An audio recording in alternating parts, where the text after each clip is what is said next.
Review film Trigger Warning karya Molly Surya yang tayang di Netflix. Dengan segala potensi, cerita, dan sumber daya yang ada di film ini, gua kasih nilai 5,5 dari 10.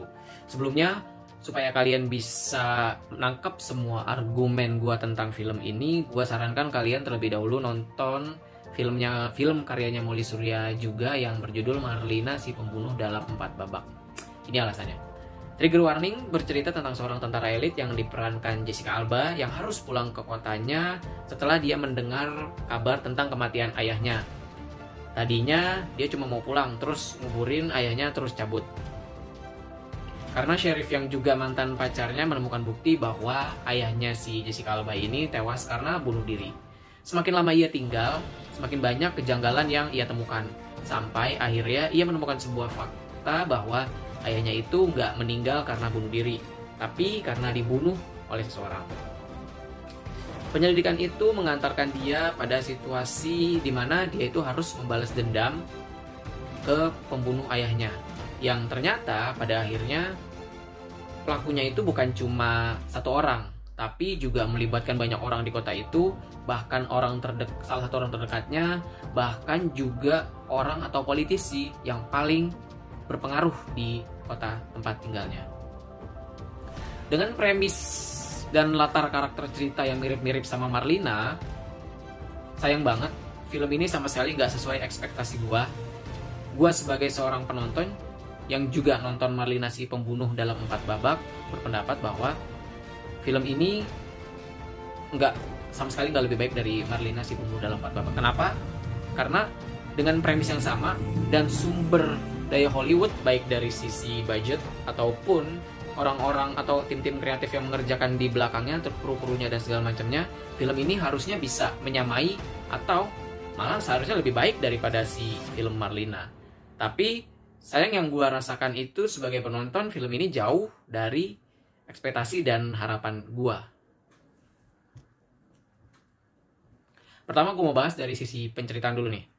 Menurut gue, Trigger Warning ini harusnya bisa lebih menarik karena ada intrik politiknya yang diangkat di dalam cerita ini. Tapi gue sebagai penonton gak ngerasain itu, dan to be honest, konflik ini gak sampai di gue. Konflik itu gak bisa gue rasakan. Jadi konflik yang terjadi di cerita ini, gue sebagai penonton gue gak bisa ngerasain.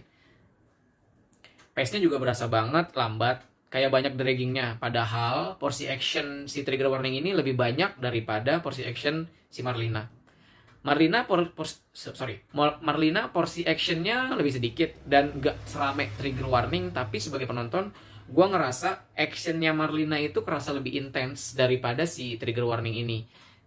Gitu, karena kan sebagai penonton itu penting buat ngerasain emosinya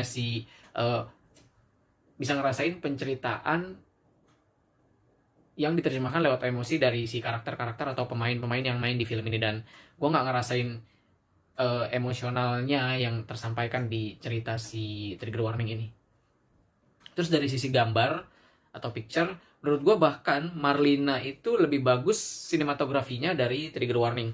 Padahal untuk tempat latar pengambilan gambar, mereka sama-sama bukan yang di kota besar. Si Marlina kan di sebuah desa di daerah timur, terus si Trigger Warning ini di sebuah desa juga, desa yang sepi juga, tapi desa ini itu bekas pertambangan gitu, pertambangan yang dilakukan oleh masyarakat di desa itu, dimana bapaknya Marlina juga adalah seorang penambang. Di sini juga banyak banget editan yang bikin gua sakit mata. Di awal tuh ada adegan kereta lewat dan itu berasa banget editannya jelek banget. Terus juga kan ada scene yang ledakan-ledakan gitu kan. Jadi barnya si Parker atau Jessica Alba ini diledakin, terus keluar api-apinya, terus ada yang kayak ceger gitu. Menurut gua ledakannya itu bahkan gak beda jauh sama ledakan di film Commit 8. Tonton lagi deh gimana film Commit 8, terus kalian komparasi dengan ledakan yang di Trigger Warning ini.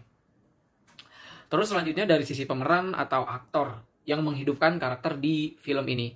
Jujur aja gue nggak ngerasain perasaan dendamnya si Alba di film ini. Gue juga nggak ngerasain bonding antara Alba dan ayahnya lewat flashback kecil yang ada di scene mereka. Jadi ada scene flashback tapi kecil gitu. Dan gue nggak ngerasain bondingnya di situ. Karena kan dari bonding itu yang bakal memunculkan dendamnya si Alba ke pelaku kejahatan, pelaku pembunuhnya ini ya. Kalau bondingnya aja kita nggak bisa ngeras, gua nggak bisa ngerasain, gimana gua mau bisa ngerasain perasaan dendamnya Alba gitu.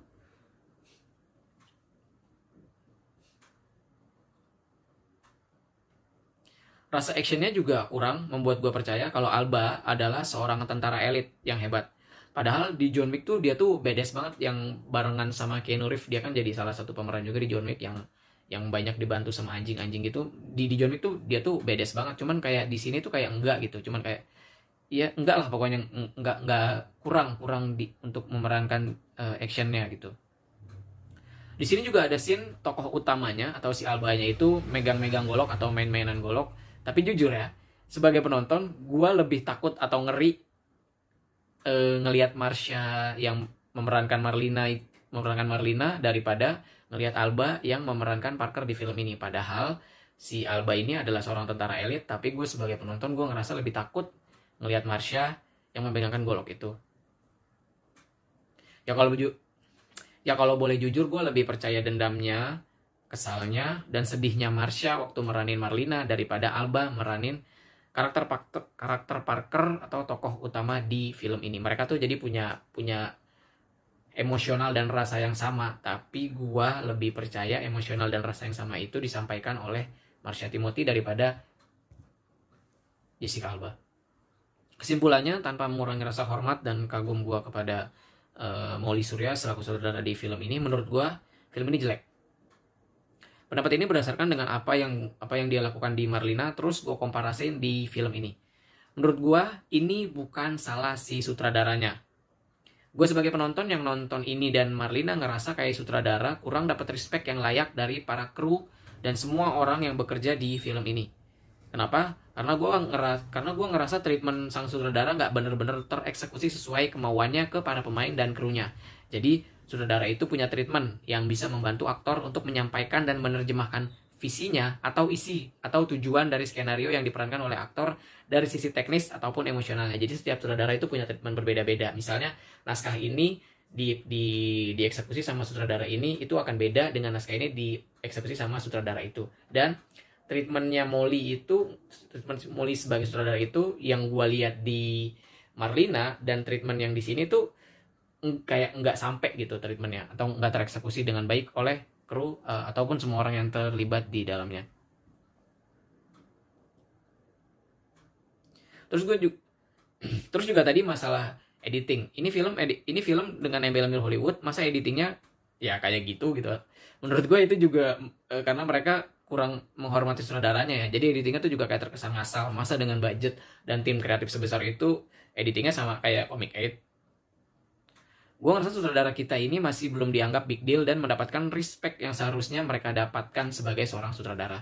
Ini bisa juga jadi alasan kenapa sampai sekarang kita belum lihat Joko Anwar seberani Molly yang langsung masuk dan kerja bareng sama orang-orang di Hollywood atau ngelit tim Hollywood. Karena mereka tuh yang di Hollywood masih belum menganggap kita tuh sebagai big deal gitu. Kayak mereka menganggap orang-orang Korea atau sinias-sinias Jepang, even Filipina gitu. Menurut gue. Itu aja review dari gue. Sekali lagi, ini pendapat pribadi gue atau argumen pribadi gue sebagai seorang penonton. Nggak bermaksud untuk menjelekan sutradara di film ini dan sutradara-sutradara yang lain. Gue cuma ingin menyampaikan argumen ini berdasarkan dari apa yang gue rasakan dari film yang gue tonton. So, 5,5 dari 10.